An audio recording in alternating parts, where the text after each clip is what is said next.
September 15th, 2025. I was reading Sir John Bagot Glubb's 1978 study, The Fate of Empires, when something stopped me cold.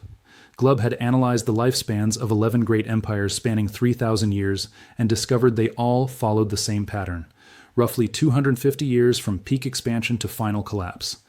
But here's what made my blood run cold. The United States reached its 250-year mark in 2026. This wasn't numerology or conspiracy theory. This was mathematical pattern recognition by a British general who had witnessed the collapse of the Ottoman Empire firsthand and spent decades analyzing why civilizations rise and fall with clockwork precision. And according to his research, we're not just approaching a recession or political crisis. We're approaching the end of an entire civilizational cycle. I kept calculating the dates, hoping I had made an error, but the numbers were undeniable. American independence, 1776. Peak global dominance, 1945, 2000, current year, 2025. We're not just in the late stage of empire, we're in the final countdown to civilizational transition that has played out identically throughout human history. The 250-year clock isn't a prediction. It's a pattern so consistent that ignoring it would be like ignoring gravity because you don't like where you're falling. What this really means, the mathematics of civilizational decline. Glubb's research identified 7 distinct stages that every successful empire experiences over approximately 250 years. What makes this terrifying isn't that empires decline, it's that they decline following identical patterns regardless of technology, religion, geography, or political system. Stage 1. Expansion. Years 150. A small, disciplined group with superior organization conquers larger, more decadent neighbors. High military morale, economic innovation, and social cohesion drive rapid territorial growth. Stage 2, conquest, years 50-100. The empire reaches peak territorial expansion and military dominance. Wealth flows from conquered territories to the center. Infrastructure development and cultural achievement flourish. Stage 3, commerce, years 100-150. Military expansion slows as the empire focuses on consolidating gains through trade and economic development. Merchant classes gain political influence. Living standards reach historical peaks. Stage 4, affluence, years 150-200, economic success creates widespread prosperity, but also complacency. Military service becomes unpopular among citizens. The empire begins hiring foreign mercenaries and relies increasingly on allies. Stage 5. Intellect. Years 200-225. Wealth enables investment in education and philosophy, but practical skills decline. An educated class emerges that criticizes traditional values while being incapable of defending them. Internal disputes increase. Stage 6. Decadence. Years 225-245. Prosperity creates entitlement and hedonism. Citizens demand rights without responsibilities. Welfare spending explodes. Military effectiveness collapses as discipline disappears and foreign recruitment increases. Stage 7. Collapse. Years 245-250. Fiscal crisis, social disintegration, and military weakness converge. The empire either fragments from within or is conquered by more disciplined neighbors who repeat the cycle. The United States has followed this pattern with mathematical precision, currently exhibiting every symptom of Stage 6 transitioning to Stage 7. Historical pattern layer. The civilizational clock in action. The 250-year pattern has repeated so consistently across time and geography that it represents one of the most reliable phenomena in human history. The Roman Republic, 510-27 BC, founded 510 BC, reached peak expansion under Augustus around 27 BC, exactly 483 years, but following the same proportional stages Glubb identified. Early expansion, 510-400 BC, conquest period, 400-200 BC, commercial dominance, 200-100 BC, affluence and decadence, 127 BC, followed by transition to imperial dictatorship. The Spanish Empire, 1492-1742, Columbus's voyage in 1492 marked the beginning of Spanish expansion. Peak global dominance lasted from 1550-1650. By 1742, exactly 250 years later, Spain had lost most territories to Britain and France while suffering complete fiscal collapse at home. The Ottoman Empire, 1453-1703. Conquest of Constantinople in 1453 began 3 centuries of expansion. Peak territorial control reached around 1600. By 1703, military defeats, administrative corruption, and economic decline had reduced the Ottomans to the sick man of Europe. The British Empire, 1588-1838, defeat of the Spanish Armada in 1588 established British naval supremacy. Global dominance peaked during the Napoleonic Wars, 1800-1815. By 1838, Exactly 250 years later, Britain was losing control of key territories and facing the first serious challenges to its commercial monopolies. The pattern precision. In each case, the timing wasn't approximate. It was mathematically precise. Empires lasted 245 to 255 years from initial expansion to final collapse, with peak power occurring around the 150-200 year mark. More importantly, each empire exhibited identical symptoms during decline: fiscal irresponsibility, military weakness, social fragmentation, cultural decadence, and political paralysis. The American timeline, 1776, independence, plus 250 is our first 2026. Peak expansion occurred 1898-1945, commercial dominance 1945-1990, affluence and intellect 1990-2020, current stage decadence transitioning to collapse. The pattern suggests that 2026-2030 represents the critical transition period where American global dominance ends and a new civilizational cycle begins. Modern data layer, the symptoms of stage 6, decadence. The United States currently exhibits every symptom that Glubb identified as preceding civilizational collapse, often in more extreme forms than previous empires displayed. Fiscal irresponsibility. U.S. national debt has reached $33 trillion, 130% of GDP, and growing at $1 trillion annually. For context, no empire in history has survived debt levels exceeding 100% of economic output for more than 2 decades. More critically, 75% of current spending goes to consumption, welfare, healthcare, social security, rather than investment, infrastructure, military research. This represents the classic late empire pattern where productive capacity is cannibalized to fund current consumption. Military decline. U.S. military recruitment has fallen 25% below targets in 2024-2025. Traditional recruitment demographics, rural, white, working class, increasingly refuse service, while urban, educated populations have never served in significant numbers. The military has responded by lowering standards, offering massive signing bonuses, and outsourcing critical functions to private contractors. Exactly the pattern Roman legions followed when citizens stopped volunteering for military service. Social fragmentation. Political polarization has reached levels not seen since the Civil War. According to University of Virginia polling, 41% of Biden voters and 52% of Trump voters believe violence might be necessary to save the country. This internal division, while facing external threats, China, Russia, mirrors the political paralysis that destroyed Athens during the Peloponnesian War and Rome during the crisis of the 3rd century. Cultural decadence, traditional institutions, marriage, family, religion, civic duty, have collapsed among younger generations while being replaced with hedonistic individualism and victimhood competition. Birth rates have fallen below replacement level. Marriage rates have declined 50% since 1970. Religious attendance has collapsed from 70% in 1990 to 47% in 2020. These demographic and cultural indicators preceded the collapse of every empire in Glubb's study.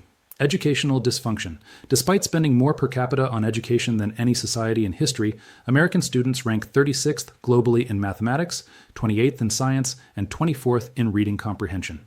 More problematically, universities now produce graduates with advanced degrees in theoretical subjects who lack practical skills and demonstrate hostility toward the productive sectors that fund their lifestyles. Economic parasitism. Financial services and government employment have grown to represent 35% of GDP, while manufacturing has declined to 12%. This represents the classic late empire pattern where wealth extraction replaces wealth creation. The most productive citizens increasingly support growing numbers of administrators, regulators, consultants, and benefit recipients who contribute nothing to actual economic output. The hidden mechanism. Why 250 years is mathematical law. Understanding. Why empires consistently last 250 years requires grasping the intergenerational dynamics that drive civilizational rise and fall with mathematical precision. Generation 1. The founders. Raised in poverty and hardship, they develop discipline, practical skills, and appreciation for basic necessities. Their primary goal is survival and security through conquest or innovation. Generation 2. The builders. Raised during expansion, they inherit their parents' work ethic while enjoying greater opportunities. They build the infrastructure, institutions, and cultural achievements that define peak empire. Generation 3. The inheritors. Raised in prosperity, they take success for granted while maintaining enough inherited discipline to preserve what previous generations built. Peak territorial and economic dominance occurs during their leadership. Generation 4. The affluent. Raised in luxury, they focus on consumption rather than production. They begin the fiscal irresponsibility and military decline that characterizes late empire decadence. Generation 5. The decadent. Raised with unlimited material abundance, they develop entitlement mentalities and lose connection to the virtues that created their prosperity. They accelerate cultural and fiscal decline. Generation 6. The collapse. Raised during institutional failure, they inherit ungovernable fiscal crisis, social fragmentation, and external threats while lacking the skills or character to address these challenges. The mathematical precision. Each generation lasts approximately 25-30 years from birth to leadership positions. 6 generations X, 25-30 years, show 180 years of gradual decline following 50-75 years of expansion. This explains why empires consistently last 255 years regardless of external circumstances. The decline is driven by predictable intergenerational changes in character and priorities rather than external events. The acceleration factor. Modern technology and wealth compress this timeline by making each generation more removed from reality than previous empires experienced. American Generation 6, current leadership, displays decadent symptoms that historically appeared only immediately before collapse. Eruption scenario, the 2026-2030 transition. Based on Glubb's pattern analysis and current symptom progression, here's how the American civilizational transition will unfold during the critical 250-year turning point. 2026, the fiscal breaking point. Federal interest payments exceed $2 trillion annually, consuming 100% of federal tax revenue. The government faces the choice between defaulting on debt obligations or printing money at levels that trigger hyperinflation. International creditors begin demanding payment in assets other than dollars. China and Russia accelerate development of alternative payment systems. The dollar's reserve status enters terminal decline. 2027, the political crisis. Contested election results trigger constitutional crisis as multiple states refuse to accept federal authority. Regional governments begin asserting independence, while federal institutions lose legitimacy. Military leadership faces impossible choice between supporting competing political factions or remaining neutral while civil authority collapses. 2028, the economic collapse. Hyperinflation destroys middle-class savings, while supply chain disruptions create shortages of basic necessities. Urban areas become ungovernable as social services collapse. Productive regions begin withholding tax payments and resources from unproductive regions, accelerating fiscal crisis and political fragmentation. 2029. The social disintegration. Mass internal migration as people flee, failed urban centers for areas with remaining social cohesion. Traditional federal law enforcement becomes impossible as local authorities prioritize their own communities. Regional coalitions form based on shared resources and cultural values, effectively ending unified federal governance. 2030. The New Order, American Empire, formally ends through fragmentation into regional confederations or absorption by more disciplined powers. China, Russia alliance. New civilizational cycle begins with different organizational structures, possibly Chinese-led global system based on resource control rather than financial dominance. The warning, navigating civilizational transition. The 250-year clock provides both warning and opportunity for those who understand that civilizational transitions are mathematical certainties rather than political possibilities. For individuals, the transition period offers unprecedented opportunities for those positioned correctly. Previous civilizational transitions created enormous wealth for people who moved from declining regions to rising regions, from failing currencies to rising currencies, from collapsing institutions to emerging institutions. The key is recognizing that loyalty to failing systems ensures participation in their failure, while positioning in rising systems ensures participation in their success. For investments, financial assets denominated in declining empire currencies become worthless during transition periods, while physical assets and productive capabilities retain value across civilizational boundaries. Roman citizens who moved wealth to Germanic territories preserved their prosperity. British citizens who invested in American assets survived imperial transition successfully. Americans who position in Asian or resource-rich markets will survive the coming transition. For geography, civilizational collapse affects different regions differently. Urban centers dependent on complex supply chains fail first and most completely. Rural areas with local production capacity and social cohesion survive transitions most successfully. The American regions most likely to thrive during transition are those with energy production, agricultural capacity, manufacturing capability, and social institutions based on traditional values rather than ideological abstractions. For skills, technical capabilities that solve practical problems become more valuable during civilizational transitions, while abstract intellectual skills become less valuable. Engineering, medicine, agriculture, and craftsmanship increase in importance while finance, administration, and theoretical knowledge decrease. For timeline, the pattern suggests that 2026-2030 represents the critical transition period. Positioning changes should be completed before crisis conditions make adjustment impossible. History shows that people who recognize civilizational transitions early enough to adjust benefit enormously from the reorganization.